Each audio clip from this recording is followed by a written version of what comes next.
Hello, everybody. Welcome to Pharmaceutical Soccer. I am so excited to be back. I missed last week due to sickness, so I am happy to be back on the pharmacy. Yes, Clay? Does this mean you were down with the sickness? I was down with the sickness. That is absolutely correct. Please disturb, do not trademark strike us for using that in a joke, because that would be not nice. Of course, I'm here with Clay Trainum, Valer Shabilla. Uh, do we have to talk Nashville soccer? I mean, like, I know I do this every single time, but do we have to do it? The I bit don't is know what you getting really guys are old. upset about after a long losing streak. Nashville didn't lose. I mean, I come on. Hey, look, it's little victories. Nashville did not lose after losing seven in a row. So I don't know why. I don't know how I can be that upset. Now, if we talk about Mazatlan, I have thoughts. But like we didn't lose. I'm gonna be happy about that at this point, you know. I mean, yeah, I guess. I don't know. I guess. Yay. Oh, yeah, whatever. Blair, weekend. What's up, man? How are things? What's up, guys? If you can't hear, I'm a little sick. But feeling better now a little bit, but not a whole lot better, honestly. So whatever Steven had, I don't know, can you transfer germs virtually? I I'm not that's sure, but this is the second person that has now gotten sick after me just from virtual conversation. So I'm starting to think it's possible. I actually had an asthma attack over the weekend, so I felt super sick on Monday. So like we're supposed to be I the mean, we're pharmaceutical soccer show, and we are all in desperate need. I still have my inhaler right here. shout out to the cold medication that I've been taking. Um can sponsor the pod, I guess. Pharmaceutical soccer, Did it Vicks. I don't did the know. cold medicine make it easier to watch NSC? No, nothing makes that easier. No, man, it's been an interesting time. I had a anniversary celebration this weekend.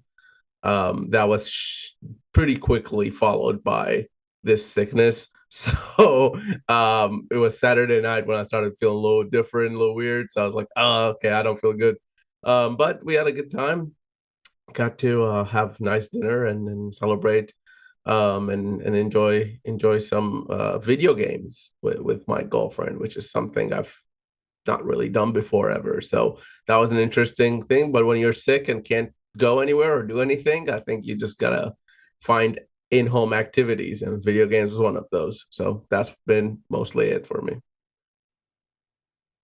Because I'm really up with the times, I've been playing that like 2 or 3 year old Harry Potter game that I just got. I did a lot of that this weekend, and I watched wrestling. So shout out to the wrestling show. We had a really exciting weekend, it sounds Yeah, like. Steven, you have to save us here. You got anything like better that you did? Um, I was sick round two, so the answer is no.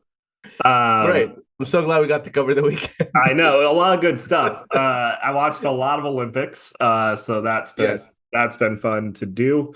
I decided to watch, I don't know what came over me, but I watched Uncut Gems for the first time. What a movie. And Mr. and Mrs. Smith because I have no clue why. But those that was my weekend.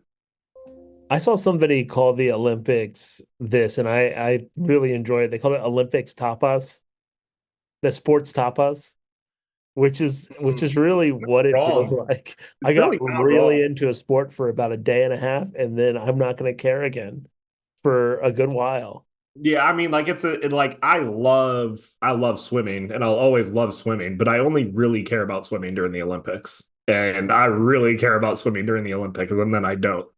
Shout out to Evansville's own Lily King. She didn't medal individually, but in the relay, she absolutely won that for the U.S. Absolutely killed in the that in the relay. relay. Absolutely killed that in the relay. Uh, guys, I have So I have some news. I have some news. What did you Google? I will be participating in an Olympic sport starting next week. Oh, Not in the Olympics level, but an Olympic sport nonetheless. Each one of you gets two guesses on what that sport is. Actually, flag Stephen, you're football, out. It's just Clay. I was What is gonna it? flag say football. No, not flag football. That's not an Flag Olympic football is an sport. Olympic sport next year. Next Olympics, flag football is in the Olympics. Is it really? Yeah, the Los Angeles Games. Okay, one more guess, Clay. Kickball. No, that's not an Olympic I sport, is don't think it? that's an Olympic sport either, and that's not in next It, summer's I Olympics. mean, it could be. Anything could be. I mean, breakdancing is there, so like That's what I mean. whatever. Do you know my favorite Olympic sport of all time? Poetry. Poetry used to be in the Olympics. A lot of arts used to be in the Olympics actually until they scrapped them. Yeah. Anyway, I'll be playing volleyball in a recreationally I mean, starting U.S. men's next soccer year. used to be in the Olympics, and that was short-lived. So, Oh man, speaking of volleyball, the US men's volleyball team had the gold medal game in their clutches and just absolutely tanked it at the end of the fourth set. And so yep, Poland won in five, and it's very disappointing to me as someone who covers volleyball. So it's a lot of heartbreaking. a lot of random disappointment. I mean, good Olympic stuff, but also a lot of random disappointments. How about Um, I mean, the women are going to the gold medal game, and then they'll be coming to Nashville, hopefully to celebrate a gold medal later in the which would be a fall. lot So, of fun. I'm not sure I expected them to make the gold medal game, and I definitely didn't expect Brazil to do it. No, definitely did not expect that. That's gonna be a And while. what a interesting narrative match that is. You get the U.S. going for gold with the new coach, but you also get Marta in her potentially last game with Brazil going for gold Right. after being red carded for two games. Yeah. Like clearly, it's a very interesting It was game. a weak. It was a weak red card too. No, Yeah, I'm just I couldn't believe they added another game on it. And then they had 20 minutes of stoppage time for the host for France and they still couldn't score.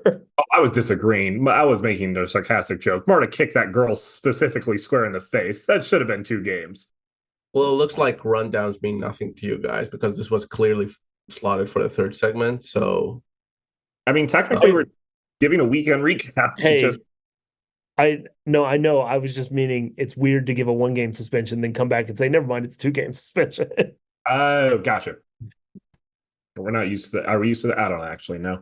But look, some disappointment we do have to live with, unfortunately, is Nashville soccer. I would say feelings about this team are at an all-time high. What are you guys thinking? they're not at an all-time low. I'll tell you Yeah. that. The all-time low was maybe 6 weeks ago, 8 weeks ago. I think the feelings are lower than they were when BJ was introduced. I think there was a lot of optimism with what he was saying, what he was doing. I do think most people are aware that it takes a little bit of time, but you will see the occasional sort of, worrying signs, I guess, that does trigger certain things for fans, and I think that's fair as well. When you look at a team that hasn't won a game in 8 games now, it's tough out there. I mean, we'll get to more of the team specific stuff in the next segment, but I do feel significantly better after the New England game than the game before. I do think we're also all grading on a curve right now because the team is not. I mean, 2 major injuries in the infield, in the midfield, in addition to the changes and things like that, but certainly higher than they were a few weeks ago. Than I mean, even than they were after the Mazatlan game. So, but it's a weird thing. Like, and the other weird thing is because it's MLS. There's 18 days off here, and then all you got to do is win a couple games, and you just change everything. I mean, New England won like 3 in a row, and then went right back to being terrible. But for like 3 games, it looked like hey, maybe they figured it out. And so vibes can change pretty quickly in this league because so many teams make the playoffs. I think the one thing that stinks though, especially with like I know we talk about the Leagues Cup. You guys talked about the Leagues Cup at length last week. Being out of it this early is not a good thing, as BJ Callahan currently tries to like getting more practice time is great, but you also practice, being in competitive matches. And it is unfortunate that Nashville is out of the competition to not have that kind of practice for getting into MLS. Yeah, that's the thing. Like, I understand wanting more practice time, but I just can't be convinced that you want Nashville 2.0 and you're going to get Nashville 2.0 with your younger players by not having them play in real games. And ultimately, at the end of the day, whether it's one game or two more games, it's certainly not any more than that probably for this group of players. So it's not a big deal, but like a little bit of spin going on there. Like it would be better if they were playing actual MLS competition in addition to training. But with Nashville's injury history, I also don't terribly mind having some time off and maybe making sure people get a fully fresh start, especially guys like Walker Zimmerman and Schaffelberg after playing a whole lot this summer. Blair, do you want to provide any insight? No. Terrific. Thank you very much for that, Valer. Pleasure to have you on the show. I know one thing Valer will give insight, though, is to a new member of our Patreon who has decided to join and sign up. Valer, since you don't want to grace us with your presence when it comes to the team, do you want to tell the people about our new Patreon? Yes. Shout out to Al for joining our Patreon. Really, really thankful for another member. We are growing this family of Patreon members. Again, it's $5 a month. It means a lot to us, and it helps us keep making this show every week for you guys, or as frequently as we can. Again, this Al, be like Al. He's committed to this show. He's helping this show out. You do get the episode a little earlier than everybody else, and you get priority for certain things that we do. But most importantly, you'll be helping this show continue to progress and make more content for you guys. And Al also left us a 5-star review on Apple.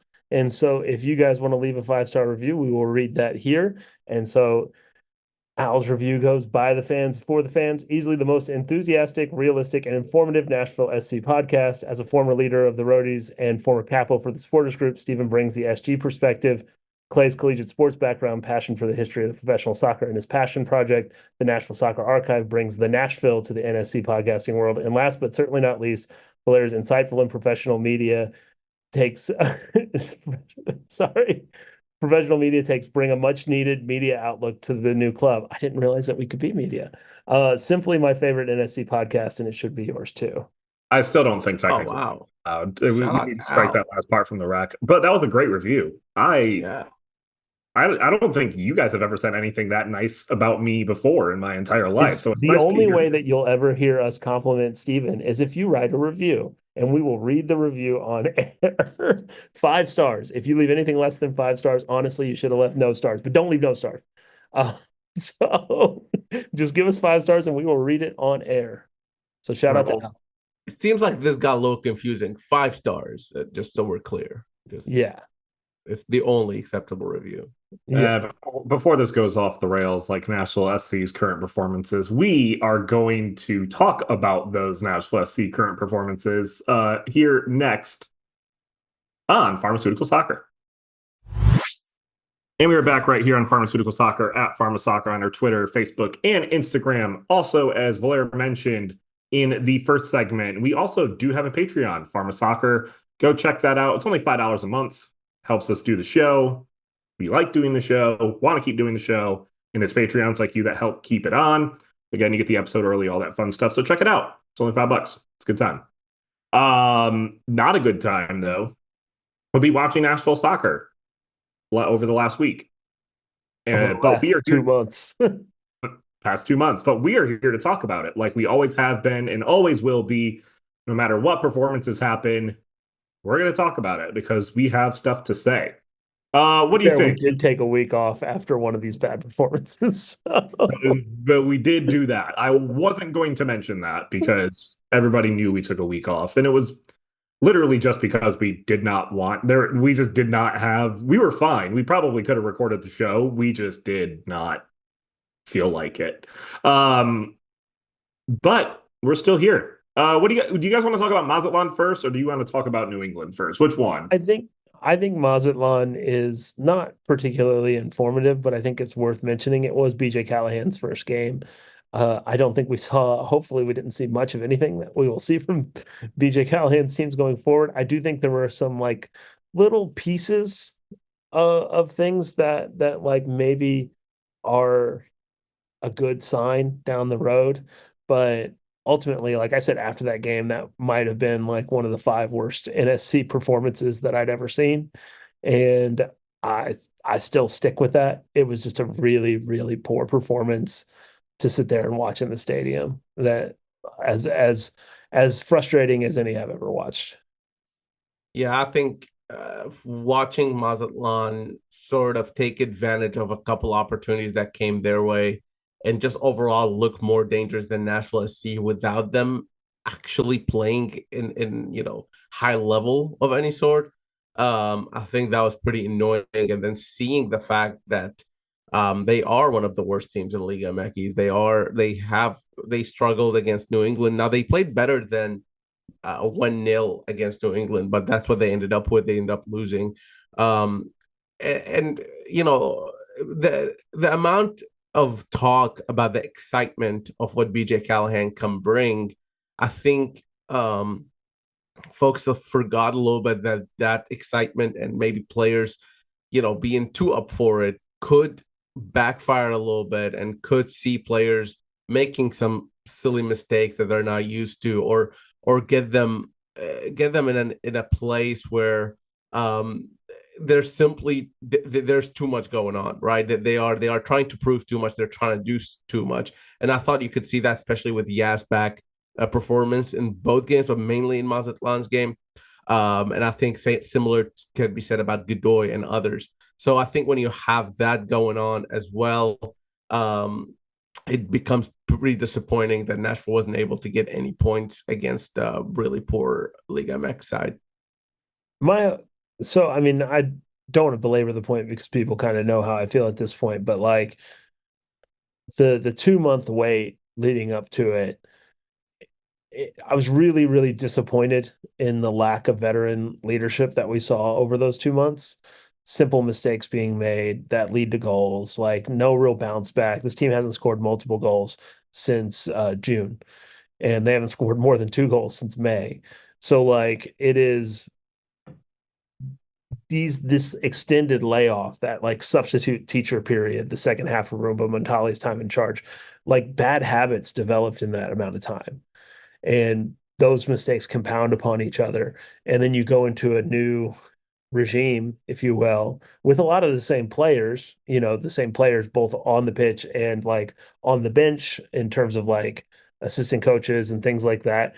It's a little bit wild to expect an overnight change, but at the same time, this is a veteran team. And I do think that you can look at these performances and be a little upset with what we've seen from them while also acknowledging that maybe over time, as the new way of doing business, if you will, from the manager side of things, we'll make some changes. And I think we did see some pretty big changes from game 1 to game 2 under Callahan, and I think we'll see some more going forward. But man, I got to tell you, I was so unbelievably frustrated watching that Mazatlan game because it wasn't just 2-0, it was 2-0, and they probably easily could have had a few more, and Nashville rarely threatened.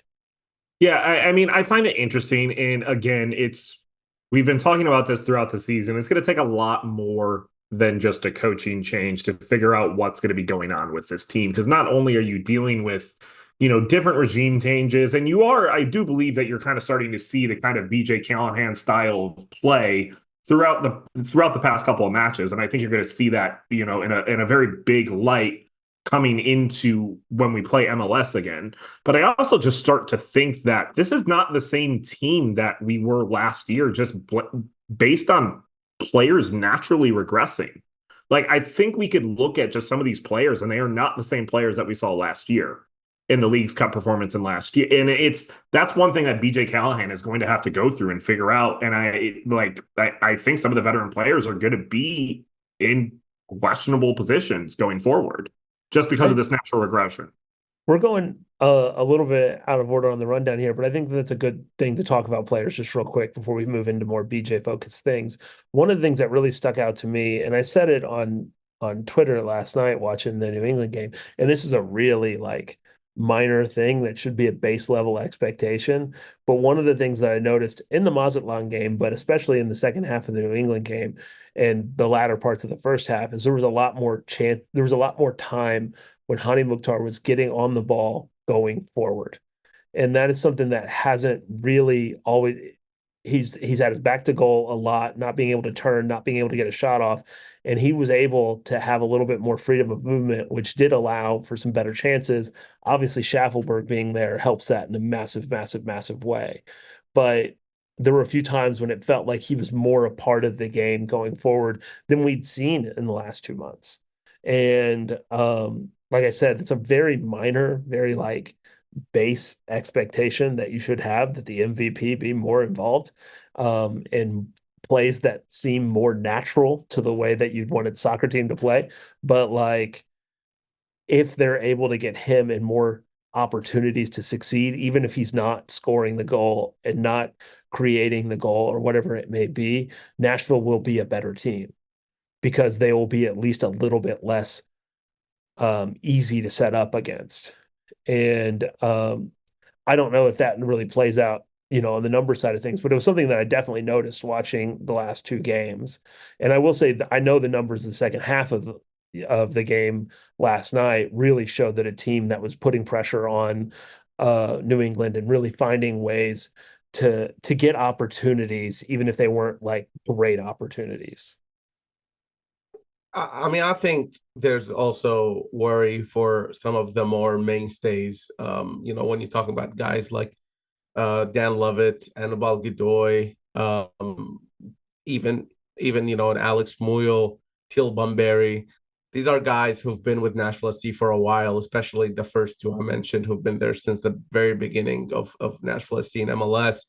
I think maybe there's a little bit more pressure on them because I think they don't have that sort of DP tag with them. They don't have that sort of even new signing like Patrick Yazbek has, for example.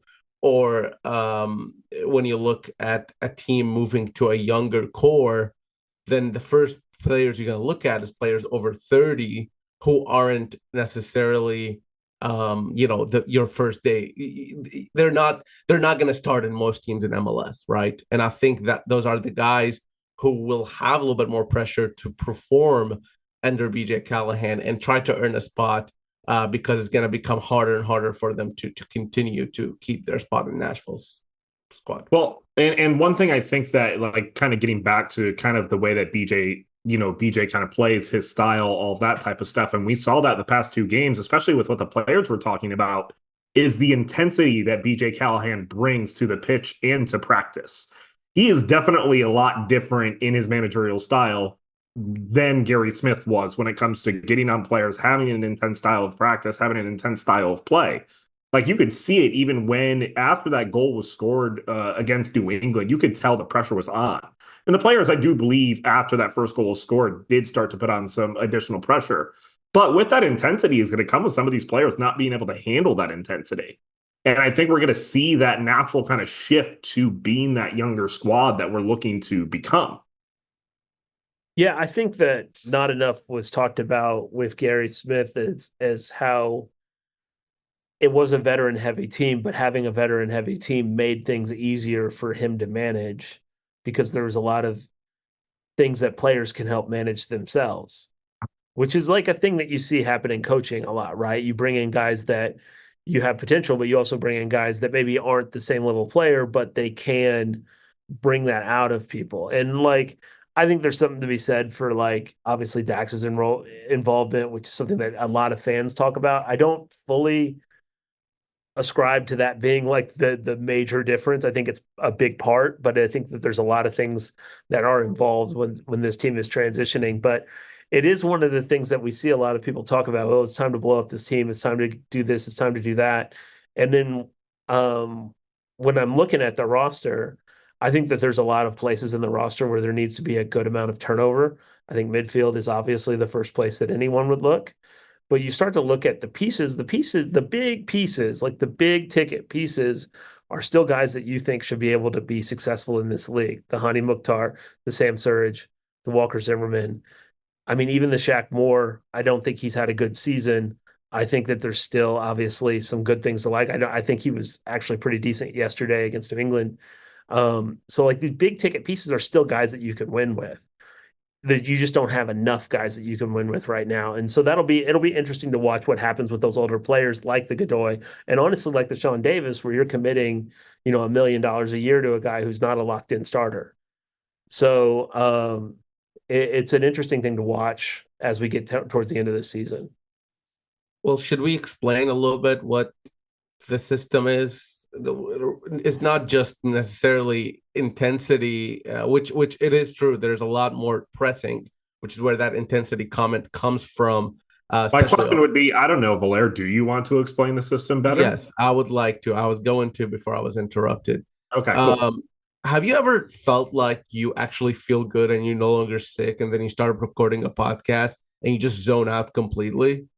Yes, because I think I'm still even though there should be sick for that to happen. I've never done that before, but now I'm doing it.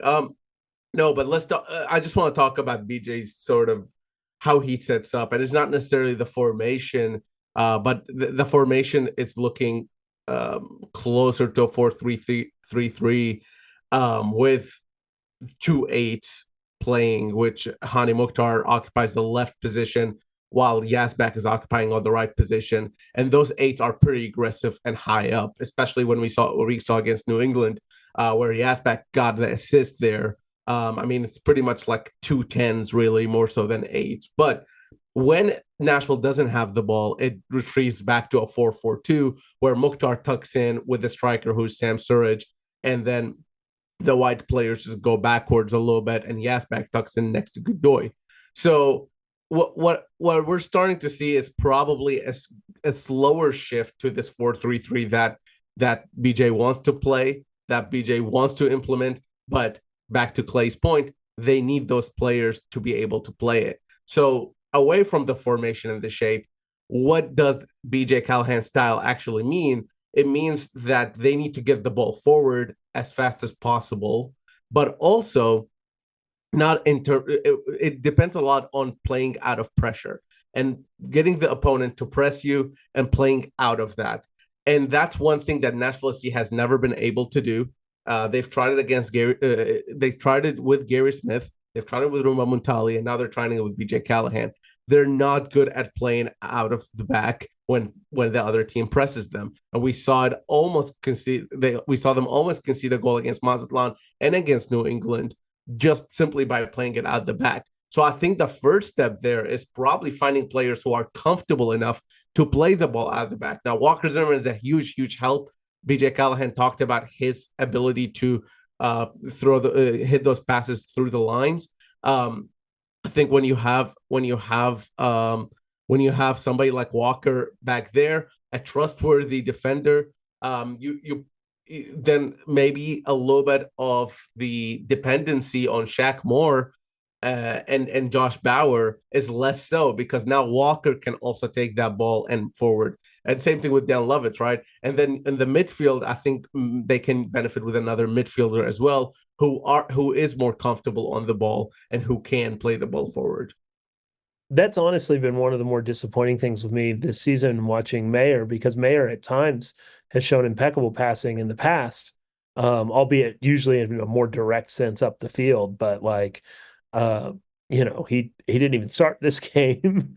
And so you have to wonder how much playing next to Walker makes him look a lot better. But I will say, you'll appreciate this. So I went to the Mazatlan game with a friend of the pod, Ben, who is an Arsenal fan like Valer. And we were watching the game, and Ben just turns to me and goes, I don't watch a lot of Nashville matches, but surely they don't play out of the back. And I was like, they try. You're right. They don't. They do try sometimes.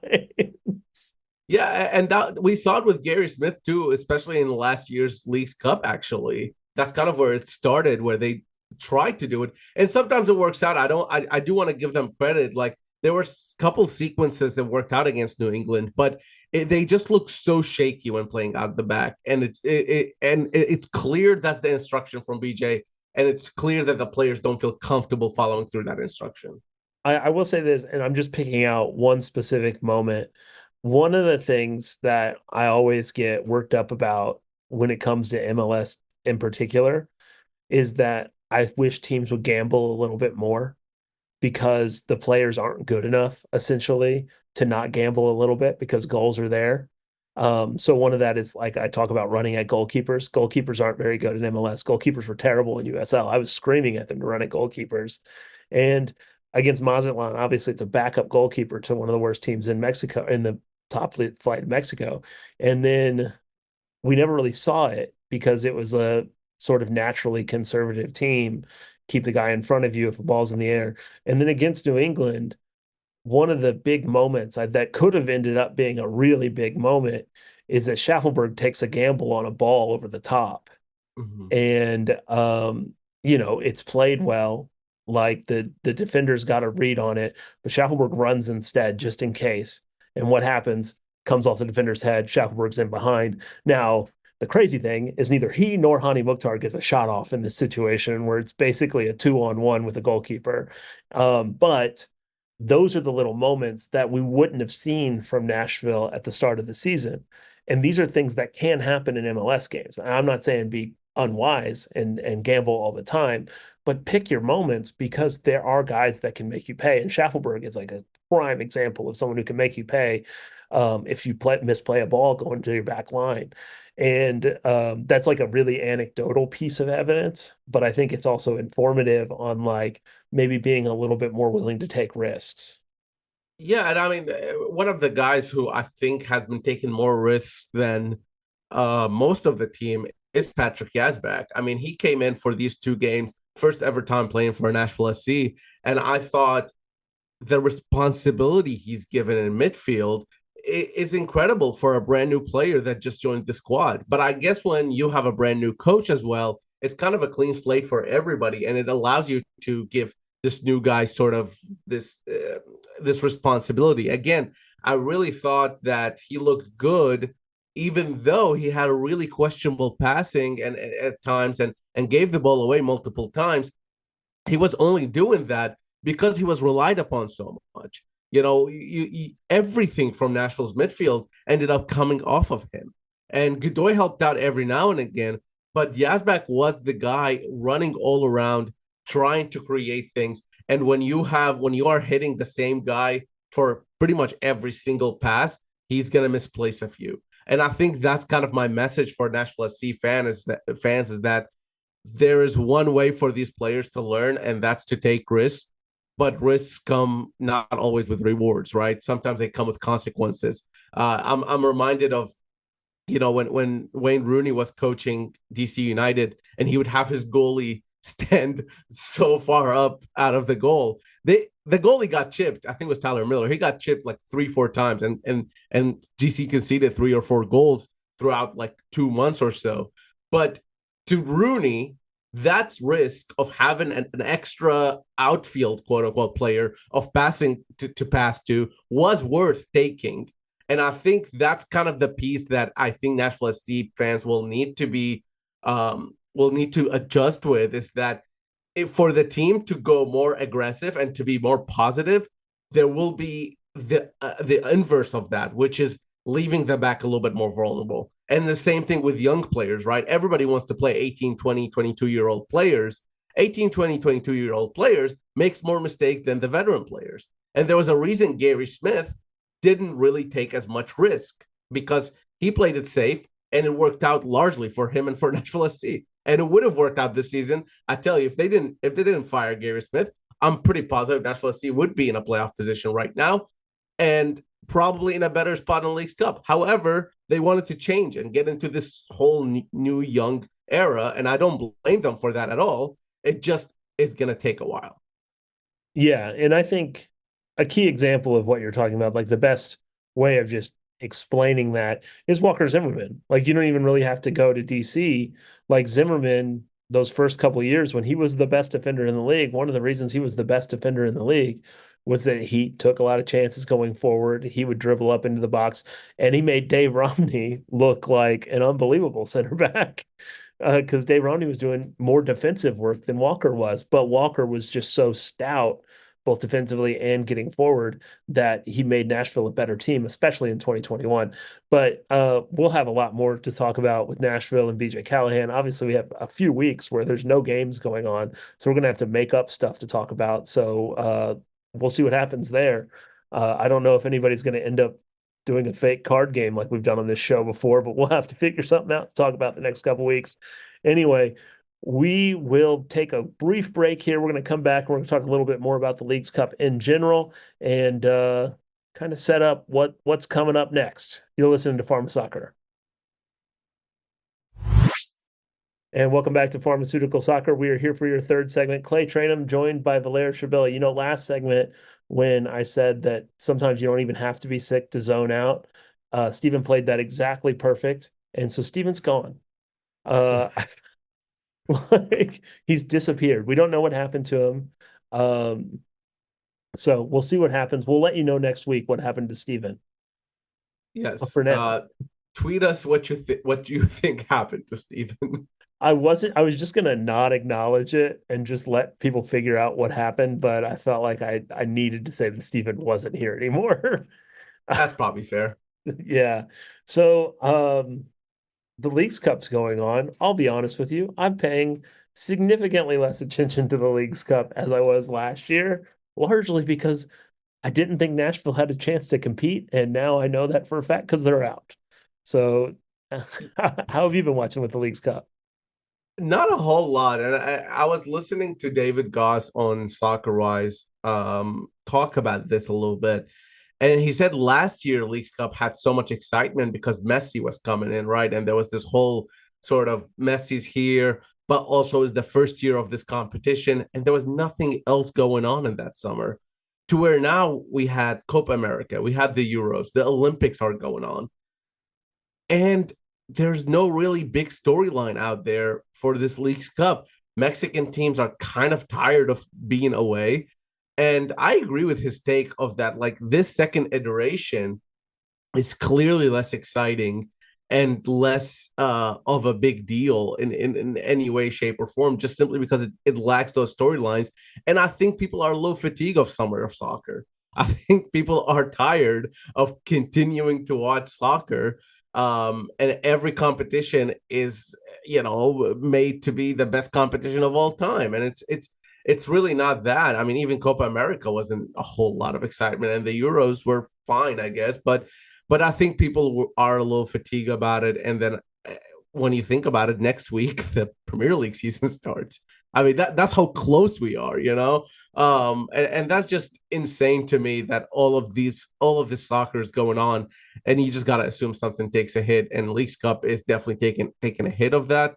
At the same time, there are some cool things, I guess. If you're, it's not a, I still think it does serve a purpose to have this competition. It is not my favorite though. Let me just say that. And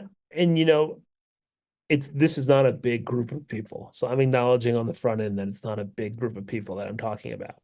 But these types of competitions are dependent on diehards. They're dependent on the people that are fans of the Mexican team showing out and being interested, but they're also dependent on diehards. And diehards are kind of still upset about the way that the Open Cup happened. And that's not a huge amount of people, but it's enough people that it's relevant. And it's enough people that would otherwise be watching this had MLS not tried to strong arm the Open Cup out of existence.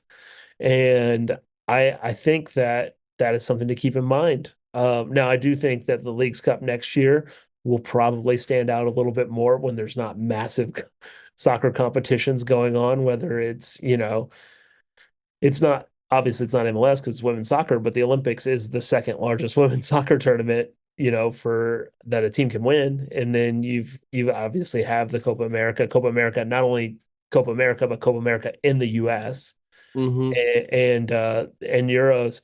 And I was talking with a buddy of mine last night, and I'm going to preface that this will never happen. But if we are going to assume that the Leagues Cup is here to stay, which I think right now we have to assume that that's the case, I think what the league could do to help this schedule congestion problem that they talk about for a reason of not having the Open Cup is chop the regular season to 30 games. If the Leagues Cup is that important, chop the regular season to 30 games. It looks like we're eventually going to be going to a 32 team league, which is about normal in US sports, to be honest. So just have an East and a West. You play 15 teams home and away like we used to in USL. That's 30 games. Then you have your Leagues Cup where you can have inter-conference play happen, and you have your Open Cup. That's on average 2 games for the Open Cup per team, and you've got at least 2 games for Leagues Cup. That's 34 games. So your schedule congestion problem is mostly solved. And and it's easier to travel because you're on the, I know that they'll never do it, but it's easier to travel in theory because you're only playing teams on your side of the country, which we experienced in USL, and we very much enjoyed being able to have these sort of regular road trips. Yeah, I also think three team groups are one of the worst ideas for soccer. They're doing it to guarantee 2 games, but yeah. I think once San Diego joins in next year, I wouldn't be surprised if they go straight into knockout stages right away or something along those lines, or maybe 4 team groups. But man, 3 team groups just don't do it for me.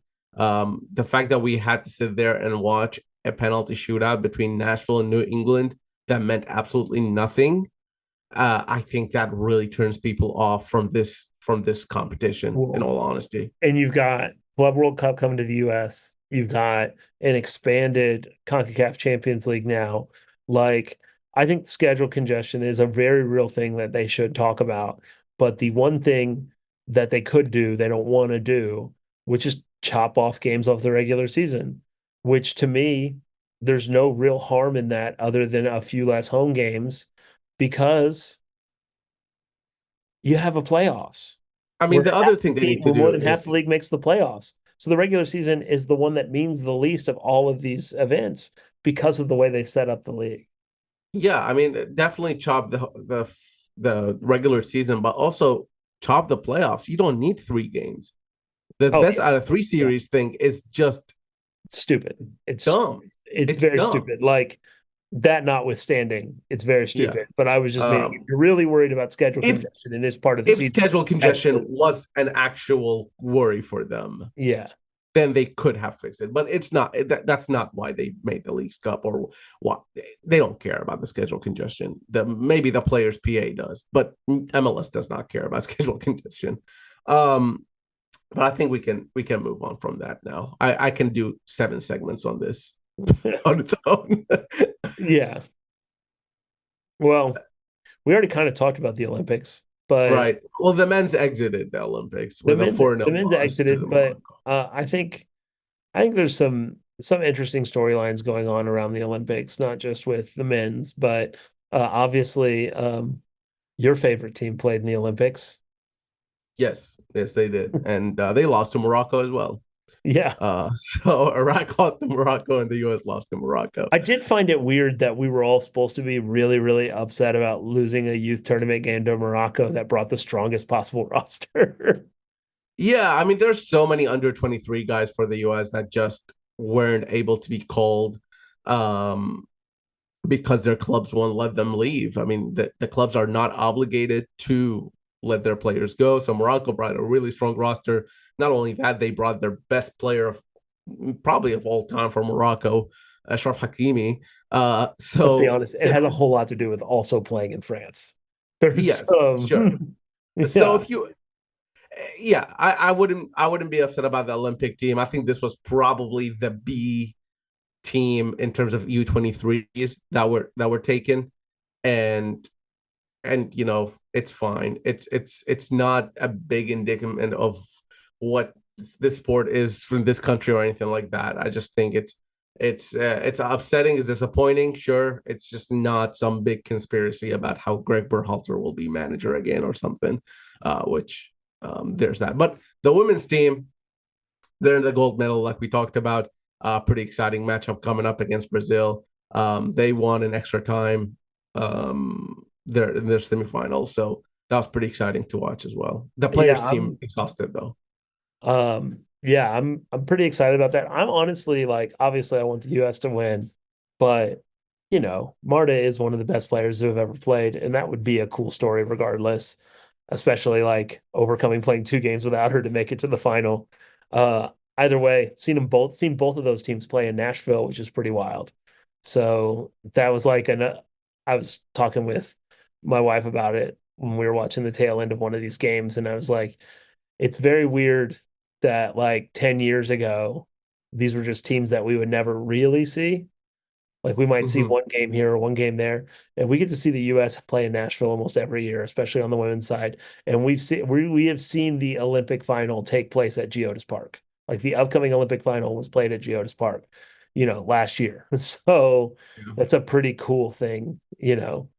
Well, I don't know that it was played. No, Brazil played in the other games, but Brazil played US played Japan, right? yeah, And Brazil played in the other game. My apologies. Brazil has played the U.S. in Nashville, but not last year. but So both of those finalists have played at Geodis Park yeah, last yeah, year. yeah. So Yeah. misspoke there, but I corrected myself. Yeah, Um, and I think it's exciting that the women's team is coming here. They're also going to Louisville, which is a place that doesn't get as much U.S. soccer, so that's pretty cool too. And I think it's important to kind of put that in perspective for the U.S. to go to places that they aren't often there. I wish that the U.S. men's team played a similar sort of calendar that the U.S. women's team does when it comes to where they play. The U.S. women's team has played in Birmingham. The U.S. women's team has played in Chattanooga. They have gone all over the place to help build the women's game. And the men's team, you know, the women's team always comes to Nashville, so that kind of undercuts my point. But the men's team kind of has been rotating between Austin and Cincinnati and Kansas City over and over and over again. And I just wish that they would look to places like a Louisville, like an Indianapolis, places where the sport is big but haven't gotten national team games. I would like to see more of that happening like it does with the women's team. But moving on, we're just talking about things because there's no Nashville game coming up this week. So I mean, we could talk about the Titans if you want. We could talk No, we about can college wait. soccer if you want. Yeah, probably. No, I think we can talk about little kids soccer. Kicking it 615. Make sure to check us out at ki615.org and at kicking it 615 on Twitter, Instagram, and Facebook. We're a local nonprofit. If you don't know about us, we help provide soccer for those who can't afford to play soccer for kids in Nashville. So make sure to check us out and help us out. We are looking for volunteers. We are looking for donations. We're looking for any sort of love and attention from you. So make sure to help us out. Also, Nashville Soccer Archives. It's a really good place to go. Make sure to check us out, NashvilleSoccerArchives.com. Right, Clay? NationalSoccerArchive.com. If you have physical items that you would like to be in the archive, please reach out to me. Had a real fun conversation about a potential item going in there yesterday, actually. So that archive is at Vanderbilt University. And like I said, just reach out to me on Twitter at Clay Lassol or on Instagram, same one, Clay Lassol. And we can get your stuff preserved in perpetuity at Vanderbilt University, the home of the National Soccer Archive. I'm gonna go take a nap now, but before we go, I do want to ask you 2 questions. Who's gonna win the Olympic gold in both men's and women's, and who's gonna win Leagues Cup? Let's see. I have to look at the games. Oh, the men's is France versus the other team. Is it France Morocco? No, Morocco is playing third place against Okay, Egypt. Um, France is gonna win, and I want the U.S. to win, but I'm gonna say Brazil's gonna win because I'll put the whoa. reverse jinx on them. Um, And as far as the Leagues Cup, I don't know, Club America. I'm gonna go That's France. my go-to. They're playing Spain, by the way, which I couldn't remember for some reason. But I'm gonna go. France is gonna win the gold. US is gonna win the gold, and I think Columbus Crew will take the Leagues Cup. That's that. It's a big shot, back-to-back Leagues Cup champs for MLS. I mean, it's highly tilted towards MLS teams. So, all right. Well, cool. Well, so what are we doing next week? We are gonna do a little mailbag. So make sure to write in. We'll have a little post go out where you can kind of submit your questions, and we'll answer as many of them as we can. If you are part of the Patreon, you get priority to that, and we'll make sure to answer your question. So join up on Patreon if you would like for $5 a month. You should do all that, and you should follow all our accounts, and you should never follow any of Steven's accounts. It's not worth it. And all three of us will potentially be back next week once we find out what happened to Steven. So make sure you let us know what happened to Steven at Pharma Soccer. We don't know, so we're trying to figure it out as well. As always, thanks for listening. It's crazy that we've been doing this for as long as we have. So we'd like to keep it going as long as possible. So we do not take your listening for granted, and we are always happy to have you say hello to us in public, or if you see us out, let us know what you think of the show. We always love it. So thanks again. We'll talk to you next week.